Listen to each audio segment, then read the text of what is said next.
దురభిమానము అన్న మాటకు అర్థం ఏంటంటే ఏదో ఒక విషయమునతో అంటకాగిపోతాడు. మీకు తేలిగ్గా అర్థం అవ్వాలంటే కొంతమంది చూడండి, ఆ వ్యక్తిత్వంలో ఉండేటటువంటి బలహీనత. ఇప్పుడు ఏదో గోరు చుట్టేసింది, దానికో నిమ్మకాయ ఎట్టమన్నారు, ఎవరో నిమ్మకాయ ఎట్టారు. ఏమండి కాఫీ తాగుతారా? ఏమిటి తాగను, ఈ గోరు చుట్టూ స్నానం ఎలా చేయను, గోరు చుట్టూ ఇవాళ ఆఫీస్ ఏం వెళ్ళను, ఈ గోరు చుట్టూతో ఏం రాయను. వాడికి మీరు ఏం చెప్పండి, ఆ గోరు చుట్టే.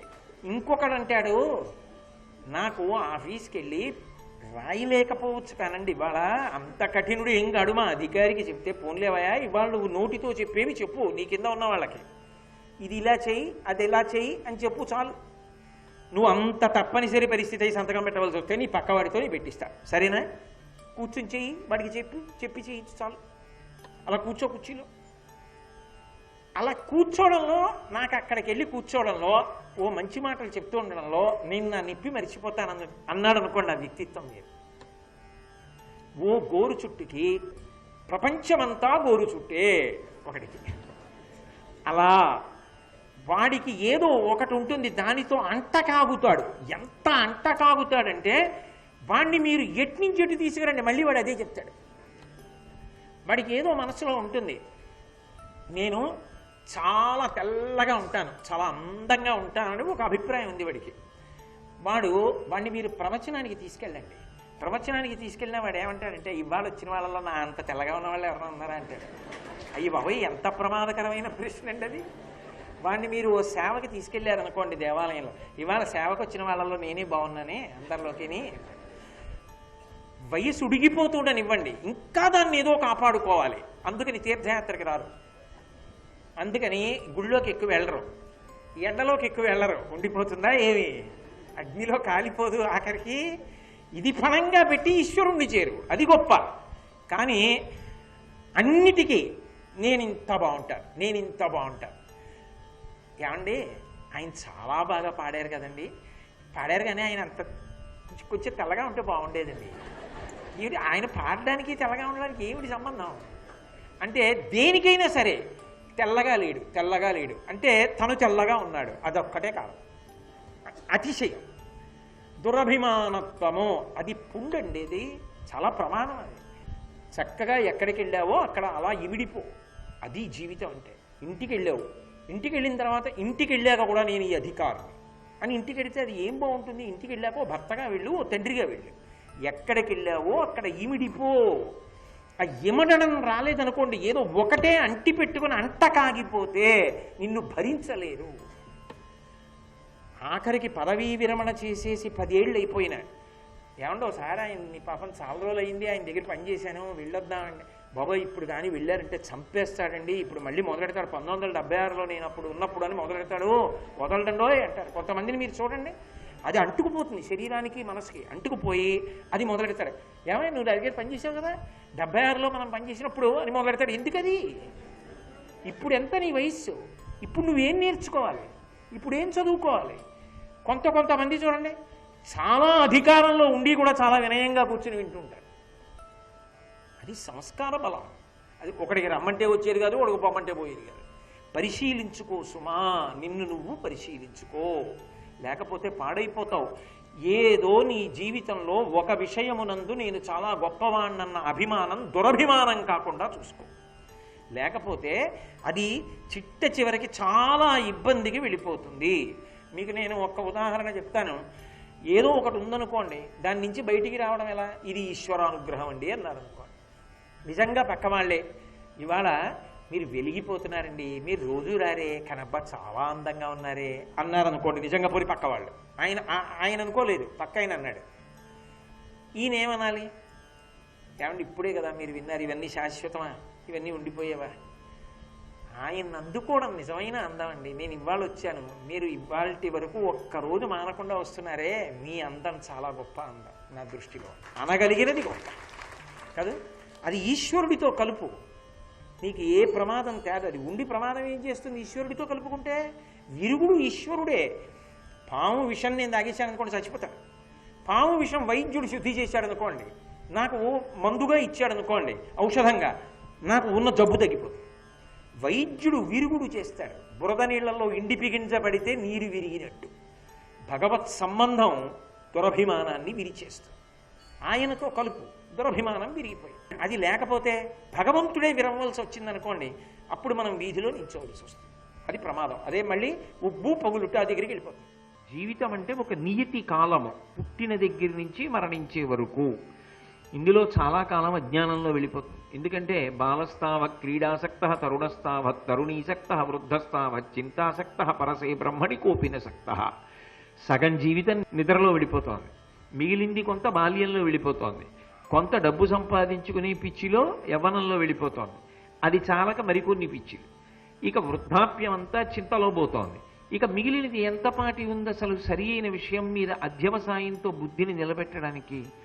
ఇది గుర్తెరగకపోతే, అసలు నీ జీవితపు విలువ నువ్వు తెలుసుకోకపోతే, నీకు భగవంతుడిచ్చినటువంటి ఒక పరమాద్భుతమైన ఉపకరణం ఈ శరీరము. మనుష్య శరీరానికి ఒక గౌరవం ఉందా లేదా? అటువంటి గౌరవం కలిగినటువంటి ఉపకరణము భగవంతుడిచ్చినప్పుడు దాన్ని సద్వినియోగం కూడా చేసుకోవాలా వద్దా? ఆ ఆర్తి కలిగినటువంటి వాళ్ళు జీవితాన్ని పండించుకున్నారు. అది తెలియలేదనుకోండి, ఈ ఉపకరణం దుర్వినియోగం అయిపోతుంది. దానివల్ల ఏమీ ఉపయోగం ఉండదు.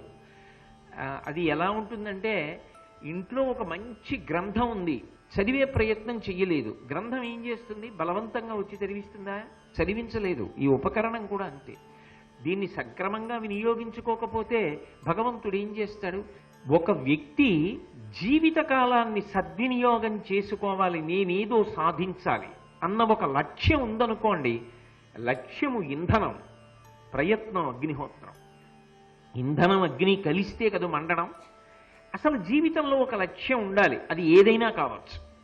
ఏదో ఒక మంచి పనికి నేను తోడ్పడతాను, సమాజ హితము కొరకు, సమాజ వికసనము కొరకు నేను ఏదో ఒక్క మంచి పని కోసం ఇవాల్టి నుంచి నా జీవితాన్ని అంకితం చేస్తాను.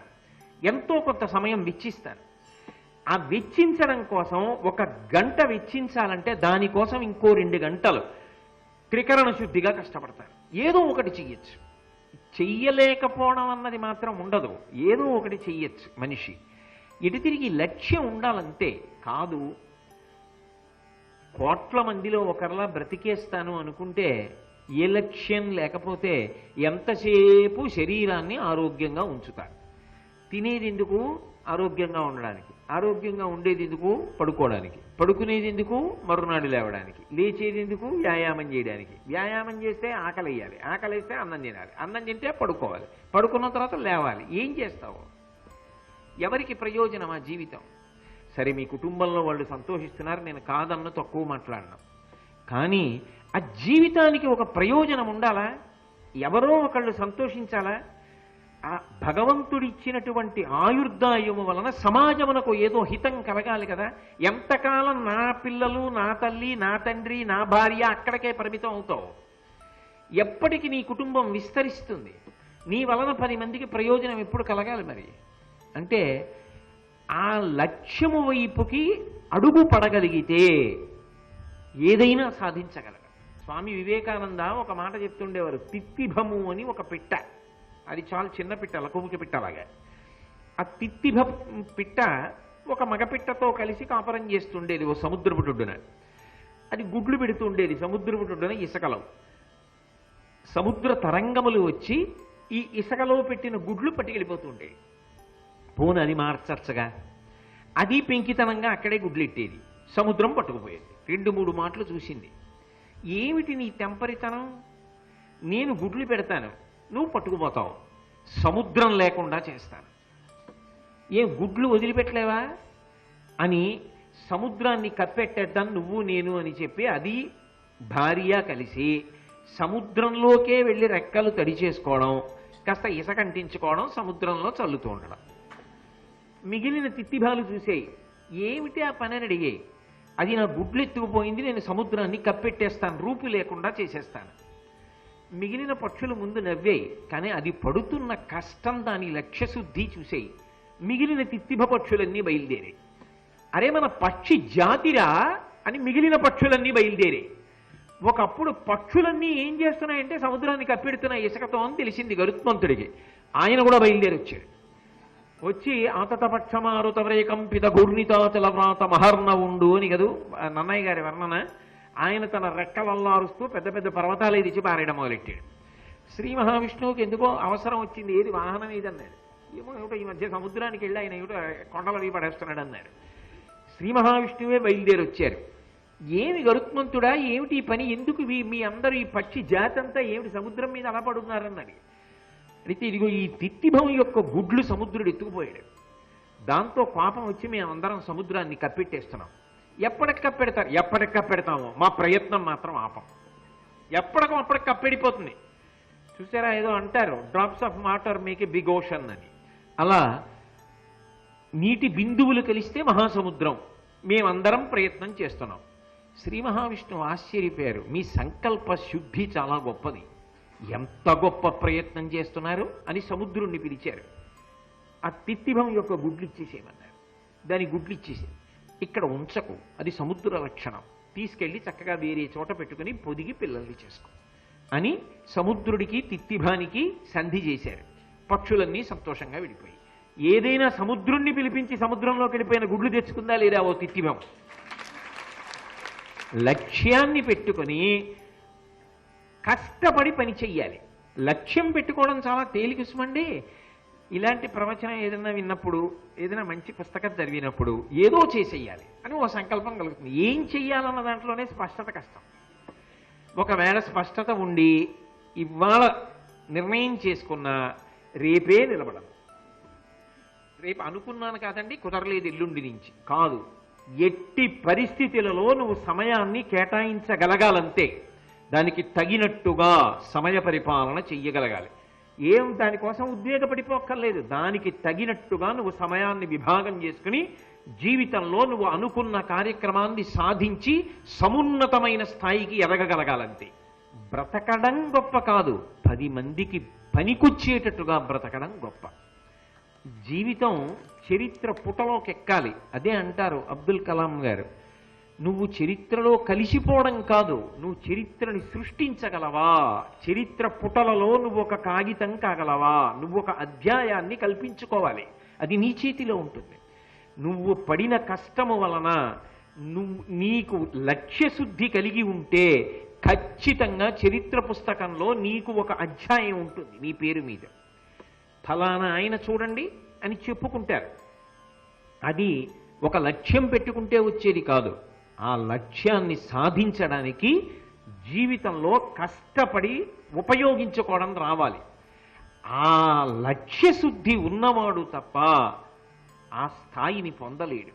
జీవితాన్ని సక్రమంగా వాడుకోకుండా గడిచిపోతోంది కదా అని 24 గంటలు వినోదంతో, 24 గంటలు ఇంద్రియముల యొక్క చాపల్యంతో గడిపేసిన వాడు జీవితంలో సమున్నతమైన స్థానమును పొందలేడు. సరిగదా, జీవిత విలువ తెలుసుకోలేనివాడు భగవంతుని యొక్క అనుగ్రహమునకు కూడా పాత్రుడు కాలేడు.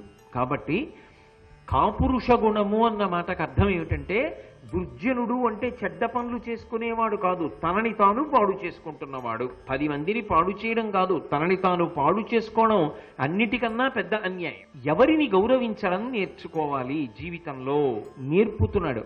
మనం గౌరవించడం నేర్చుకున్నాం అనుకోండి, మన పిల్లలకు అలవాటు అవుతుంది. నేను మా ఇంటికో పెద్దవారు వచ్చినప్పుడు గౌరవించాను అనుకోండి, నా కొడుకు అలవాటు అవుతుంది. ఓ, ఇలా నమస్కారం చేయాలా, ఇలా గౌరవించాలా. మీరు చూడండి, మీరు కొన్ని ఇళ్ళకి వెళ్ళండి, పిల్లలు అప్రయత్నంగా ఎవరూ చెప్పకుండా వచ్చి వంగి నమస్కారం చేసి పెడతారు. అదేదో యువతలవాడి గొప్ప కోసం కాదు. ఆ పిల్లలు ఆ వయసులో ఒకరు చెప్పకుండా వచ్చి నమస్కారం చేసి గౌరవంగా చేతులు కట్టుకు నిలబడి అడిగిన దానికి స్పష్టంగా చక్కగా జవాబు చెప్పి ఇంకా ఎక్కువసేపు నిలబడకుండా వెళ్ళిపోతుంటారు. అంటే ఆ ఇంట పెద్దలు నేర్పిన నడవడి, పెద్దల నడవడి ఎలా ఉంటుందో పిల్లల యొక్క నడవడి అలా ఉంటుంది. నేను మా ఇంటికి వచ్చిన వాళ్ళందరినీ విమర్శించాను అనుకోండి, ఇంటికి వచ్చినప్పుడు బాగా మాట్లాడి వెళ్ళిపోగానే తిడుతున్నాను అనుకోండి, నా కొడుకు అదే అలవాటు అవుతుంది. నాన్నగారు అలా అంటారు కానీ నిజంగా గౌరవం ఏం కాదు అని పెళ్ళవగానే మా ఇంటికి కోడలు రాగానే ఏమంటాడు, నాన్నగారు ఇంటికి వచ్చిన వాళ్ళని అలా పొగిడి మాట్లాడుతుంటే నువ్వు అనంత ఉత్తినే నిజంగా గౌరవం అనుకునేవు. ఆయన వెళ్ళిపోయిన తర్వాత చూడు మా నాన్నగారు ఎలా చెప్తారు ఆయన గురించి అంటాడు. అని ఏమంటాడంటే కొన్నాళ్ళు పోయిన తర్వాత నేనేం అనలేదు అనుకోండి, ఏం నాన్నగారు ఆయన గురించి మీరు ఏం చెప్పలేదు ఇంకాను అంటాడు. అప్పుడు వాడా నేనా పాడైపోయింది, ఏం ఆదర్శంగా బ్రతికినట్టు. నేను ఎందుకు పొగిడానో దానికి ఆయన వెళ్ళిపోయిన తర్వాత కూడా కట్టుబడాలి. మహానుభావుడురా, మన కుటుంబానికి ఎంత ఉపకారం చేసిన వారో తెలుసా. ఆయన కనపడితే నువ్వు గౌరవం ఇవ్వాలరా, నేను కాదు, నువ్వు ఆయనకి నమస్కారం చెయ్యాలి అని నేను నేర్పాను అనుకోండి, ఇంటి గౌరవం నిలబడుతుంది. నాకు రానిది నా బిడ్డలకు ఎలా వస్తుంది? గౌరవించడం అనేటటువంటిది వ్యక్తి స్థాయి నుండి కుటుంబం వరకు ఆ సంస్కారాన్ని పెంపొందింపచేస్తుంది. జీవితంలో గౌరవించడం నేర్చుకో. నీ బుద్ధికి స్వచ్ఛందంగా ఇక మళ్ళీ ఇది నేను గౌరవించనా గౌరవించవద్దా అన్న మాటతో సంబంధం లేకుండా నువ్వు గౌరవించి తీరవలసినవి కొన్ని ఉన్నాయి. అవి ఏవి అంటే, మొట్టమొదటిది ఎవరిని చెప్పారంటే, ఏలినవాణిని. నీ కంటి ముందు కనపడుతున్న నీ దైవం ఎవరు అంటే, నీకు అన్నం పెడుతున్నటువంటి నీ అధికారియే, నీ ప్రభువే. కాబట్టి ఆయనని గౌరవించడం నేర్చుకో. ఆయన గురించి సంబోధించినప్పుడు ఆయన ఎదురుగుండా ఉండని ఉండకపోని ఆయన ఏమన్నారు, ఏం మాట్లాడారు, ఏం చెప్పారు అలాగే మాట్లాడు.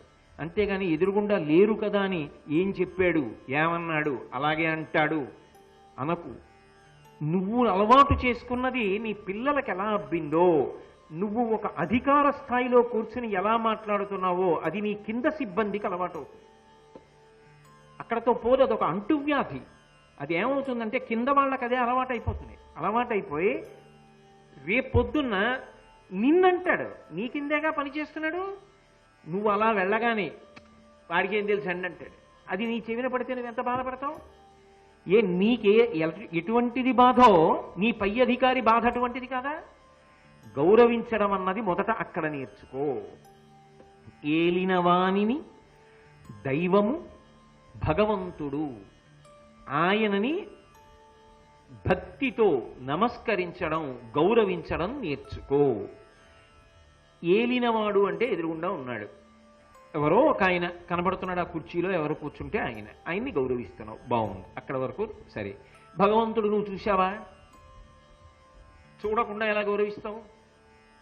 ఎదురుగుండా ఉన్నాడు, అన్నం పెట్టాడు, గౌరవించావు. భగవంతుడు నాకు ఎప్పుడన్నా కనపడ్డా? నేను చూడలేదుగా, నేను ఎలా గౌరవించను ఆయన్ని అంటావా? లోకంలో ఏదైనా ఒక గొప్ప వస్తువుని చూస్తే యజమానిని అడుగుతున్నావా నువ్వు? అది ఉంటుందా ఉండదా? నేను అలా వెళ్ళిపోతున్నాను అనుకోండి, గొప్ప భవనం కనపడింది నాకు, నేను ఆగి ఆ భవనం వంక చూసి, ఏదో కొత్త ఊరు అనుకోండి, ఆ భవనం వంక చూసి అబ్బా ఎంత బాగా కట్టారండి, ఎవరిది ఈ భవనం అని అడుగుతానా? ఇప్పుడు ఫలానా పుల్లారావు గారిదండి అంటారు కదా. నేను ఏదైనా ఒక గొప్ప వస్తువుని చూస్తే దీని యజమాని ఎవరు అని అడుగుతున్నానా? మరి ఈ లోపల నిత్తురు ఉంది, కొద్దిగా పైకి వచ్చిందనుకోండి, ఎన్ని ఈగలు వాళ్తాయో, ఎంత పుండు చేస్తాయో, లోపల ఎంత భయంకరంగా ఉంటుంది. రక్తము, మాంసము, కొవ్వు, అస్థి, శుక్ల, మేధ, ఇన్ని భయంకర పదార్థములతో ఉన్న శరీరాన్ని ఇంత అందంగా కప్పి తయారు చేసిన వాడు ఒకడు లేకపోతే ఇది ఎలా తయారైంది? నేనేం మీటర్ చర్మం అడిగి తెచ్చానా? నాకు 3 నెలలప్పుడున్న చర్మం 55 ఏళ్ళు దాటిపోయిన తర్వాత కూడా చర్మం 6 అడుగులు పొడుగు పెరిగిపోయినా కూడా సరిపోతుందా? సాగదీస్తే చిరిగిపోవాలిగా. మరి ఎవడు దీన్ని ఇలా నిర్మాణం చేసినవాడు? ఎవడా చెట్టుకి ఆకులు అంత పొందికగా తొడిగినవాడు? ఎవడు ఈ భూమిని నిరంతరం తిప్పుతున్నవాడు? ఎవడు గాలి వేసేట్టుగా చేస్తున్నవాడు? ఎవడు ఆకాశంలో ఉన్న నక్షత్రాలు నేల మీద పడిపోకుండా నిలబెడుతున్నవాడు? ఎవడు ఖచ్చితంగా సూర్యోదయ సూర్యాస్తమయాలు అయ్యేటట్టుగా చేస్తున్నవాడు? ఎవడు చీకటి పడ్డాక నిద్ర పట్టేటట్టుగా చేసి నిద్రాకాలంలో ఇంద్రియములకు బడలిక తీరేటట్టుగా చేస్తున్నవాడు? నాలుక మీద రుచి కోసం తిని విడిచిపెట్టిన పదార్థాన్ని కడుపులో జీర్ణం చేస్తున్నవాడెవరు? 1,000,000 మంది వైద్యులున్నా కూడా ఆయన ఊపిరి ఆగిపోవాలని నిర్ణయం చేస్తే ఇంకొక ఊపిరి తీయలేక ఆగిపోయేటట్టుగా చేస్తున్నవాడెవరు? వాడు నీ కంటికి కనపడకపోవచ్చు, కానీ ఒకడు లేకుండా ఇవన్నీ మాత్రం జరిగే అవకాశం లేవుగా. వాడు నీ కంటికి కనపడనంత మాత్రం చేత వాడు లేడని నువ్వు అనగలవా? ఈ దేశాన్నంతటినీ కూడా నిర్వహిస్తున్నటువంటి ఒక పెద్ద ఆయన ఉన్నాడు, ప్రధానమంత్రి. ఈ దేశాన్నంతటినీ పరిపాలిస్తున్నవాడు ఒక ఆయన ఉన్నాడు, రాష్ట్రపతి. ఆయన్ని నేను ఎప్పుడూ ఈ కంటితో చూడలేదు. నేను చూడకపోయినా ప్రధానమంత్రి ఉన్నారు, ఆయన దేశాన్నంతటినీ పరిపాలిస్తున్నారని నమ్ముతున్నానా లేదా? భగవంతుణ్ణి నువ్వు చూడనంత మాత్రం కారణంగా నువ్వు లేడని ఎలా అంటావు? చేస్తున్నవా అన్నీ జరుగుతుంటే చేసినవాడు ఒకడు ఉన్నాడు కదా. నేను ఇంటికి వెళ్ళేటప్పటికి ఎవరో వంట చేసి పెట్టారనుకోండి, నా భార్య ఊరెళ్ళింది, కానీ నేను ఇంటికి వెళ్ళేటప్పటికి అకస్మాత్తుగా అన్నీ వడ్డించేసి సిద్ధంగా ఉన్నాయి. ఇదేమిటి? తను ఊళ్ళో లేదుగా, నేను ఇంకా ఇంటికి వచ్చి 4 రొట్టె ముక్కలు వేసుకుని తిని మజ్జిగ తాగి పడుకుందాం అనుకున్నాను, ఎవరు నాకు ఇవన్నీ సిద్ధం చేశారు అని అడుగుతానా లేదా? ఎవరో చేయకుండా అవన్నీ ఎలా సిద్ధపడ్డాయి? ఎవరు ఊపిరి తీయించి విడిచిపెడుతున్నారు? నేను నిద్రపోయినప్పుడు ఎవరు ఊపిరి తీస్తున్నారు? ఎవడు నేను చదువుకున్న విషయాలు ధారణలో జ్ఞాపకం ఉండేటట్టుగా అనుగ్రహిస్తున్నాడు? ఎవడు నా ఊపిరిని వాక్కుగా మార్చి నాలోంచి మాట్లాడుతున్నాడు? ఎవరో ఉన్నాడుగా.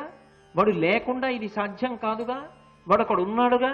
వాడు ఇన్ని ఉపకారాలు చేస్తున్నాడే.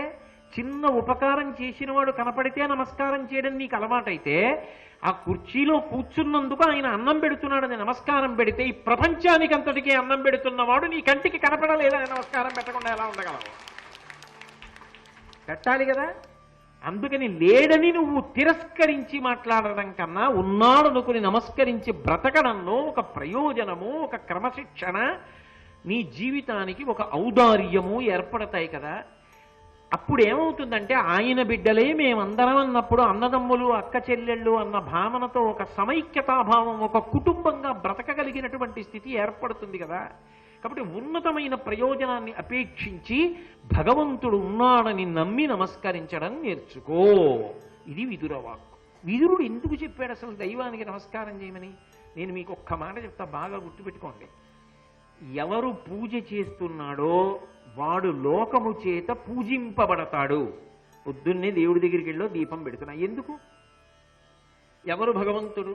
చంద్ర సూర్యౌ చ నేత్రే కర్ణావాసా శిరోద్యౌ ముఖమవిదహనో యస్య వాస్తేయమబ్ధి అంతస్తం యస్య విశ్వం సురనర ఖగో భోగి గంధర్వ దైత్యైః చిత్రం రమ్యతే తం త్రిభువన వపుషం విష్ణుమీశం నమామి అంటున్నామా విష్ణు సహస్రానికి? వందే శంభుమమాపతిం సురగురుం వందే జగత్కారణం వందే పన్నగభూషణం మృగధరం వందే పశూనాం పతిం వందే సూర్య శశాంక వన్ని నయనం అంటున్నామా పరమశివుణ్ణి? సూర్యచంద్రులు ఇద్దరూ ఆయనకి కన్నులు. అంటే వెలుగుకు వెలుగు ఆయన. నతత్ర సూర్యోభాతి నచంద్రతారకం నేమా విద్యుతోభాతి కుతోయమగ్ని త్వమేవ భాంతమనుభాతి సర్వం తస్య భాషా సర్వమిదం విభాతి అంది వేదం. భాగవతంలో పోతన గారైతే లోకంబులు లోకేశులు లోకస్తులు తెగిన తుది అలోకంబుకు పెంజీకటి కావల యవ్వండేకృతి వెలుగువతని నేసేవింతున్ అన్నారు. అంతా చీకటైపోయాక కూడా వెలుగుగా నిలబడగలిగిన వాడెవరో వాడే పరమాత్మ. ఆయన స్వరూపమే వెలుగు. మరి వెలుగులకు వెలుగైన వాడికి ఈ దీపం ఎందుకు? ఏమిటి దీపం పెట్టకపోతే ఏమవుతుంది? ఆయనకి కనబడదా మనకు కనబడదా? పోనీ తెల్లవారుదావునో చీకట్లోనో పూజ చేసావు, దీపం పెట్టావు, నీకు ఉపయోగం ఏమో, ఆయనకు ఎవడొచ్చి చేస్తున్నాడో ఆయన కనిపెట్టడానికి బాగుంటుందేమో అనుకో. పొద్దున్న 10ంటికి సత్యనారాయణ వ్రతం చేస్తుంటే ముందు దీపం ఎందుకండి? ఏమిటి దానివల్ల ఉపయోగం? అంటే కేవలం దీపం వెలిగించడం కాదు. దీపం ఎందుకు వెలిగిస్తారంటే, ఈశ్వరా నువ్వు ఈ కంటికి వెలుగిచ్చావు, నువ్వు ఇంత వెలుగు నా కంటికి పెట్టి ఇన్ని సుఖాలు అనుభవించడానికి నన్ను కారణం చేశావు, కాబట్టి నీకు నేను కృతజ్ఞతగా, నీకు నేను మళ్ళీ కృతజ్ఞత చెప్పడానికి ఏ వెలుగు నా కంటికి ఇచ్చి నాకు ఇన్ని సుఖాలు ఇచ్చావో ఆ వెలుగుకు ప్రత్యామ్నాయంగా ఒక దీపం పెట్టి కృతజ్ఞత చెప్తున్నాను. వేదమూలమిదం బ్రాహ్మం భార్యామూలమిదం గృహం కృషిమూలమిదం ధాన్యం ధనమూలమిదం జగత్. భార్యామూలమిదం గృహం. ఎంత పాలరాతితో కట్టిన భవంతి కానివ్వండి, ఆమె ఎంత అనారోగ్యంగా ఉండనివ్వండి, 104 జ్వరంతో పడుకోనివ్వండి, ఆయన వెళ్ళి గబగబా కాళ్ళు చేతులు కడుక్కుని విడితే ఆమె ముసుగు తీసి అడిగే మొదటి మాట ఏంటంటే, పలహారం చేశారా అని అడుగుతుంది. అప్పుడు కూడా తల్లి తర్వాత తల్లిలా కడుపు తడివి తిన్నారా అని అడగగలిగినది ఆమె ఒక్కతే. నా మీద బెంగ పెట్టుకుని సరిగా తింటలేదా, నాకు తగ్గిపోతుందండి, ఇవాళ 2 గంటలు జ్వరం లేదు తెలుసా, మీరు కడుపు నిండా తినండి, మీరు బెంగ పెట్టుకోకండి అని తన బాధ పంటి బిగువన దాచుకుంటుంది. అలాంటి వ్యక్తి జీవితంలో ఎక్కడి నుంచి వస్తుందండి? నిజంగా బల్జేపల్లి వారి సత్యహరిశ్చంద్రియన్ చదువుతుంటే కన్నుల నీరు రాకుండా 5 కాగితాలు చదవాలి. చంద్రమతీదేవిని హరిశ్చంద్రుడు కత్తిపెట్టి వధించవలసి వచ్చింది ధర్మం కోసం, రాజాజ్ఞ. అప్పుడు భార్య గురించి ఒక మాట అన్నాడు, నీవే కదా నాకు ఇకిలేప్సితంబుల కవగతంబులనర్చు కల్పతరు, నీవే కదా నాకు నిత్య సత్య యశంబు దరిజేర్చుచుండెడు ధైర్యలక్ష్మి, నీవే కదా ఘోర దావానలము నుండి మమ్ము రక్షించిన మానవతివి, నీవే కదా మౌని రుణబాధ తొలగించి పరువు నిల్పిన ఎట్టి భవ్యమతివి, నీవే నా నిధానంబు, నీవే కావే నా కుల విభూషణంబవు నళిననయన, అమరునే నాకు 1000 జన్మలకునైన నిన్ను వంటి సతీమణి నెలతమిన్న అంటాడు హరిశ్చంద్రుడు. అంటే నీవే కదా నాకు ఈ కిలేప్సితంబుల కవగతంబులనర్చు కల్పతరు. అసలు ఈ లోకంలో సుఖం అంటూ ఏమైనా ఉంటే అది భార్య వలన మాత్రమే సాధ్యం. ఎందుచేత అంటే సూక్తులు చెప్పినప్పుడు ఒక మాట చెప్తారు పెద్దవాళ్ళు. అందులో అంటారు, ఏదో మాతా సమన్నాస్తి శరీర పోషణం, భార్యా సమన్నాస్తి శరీర తోషణం, చింతా సమన్నాస్తి శరీర ఖేదనం, విద్యా సమన్నాస్తి శరీర భూషణం. శ్రీ ఉమామహేశ్వర పరబ్రహ్మార్పణమస్తు. స్వస్తి.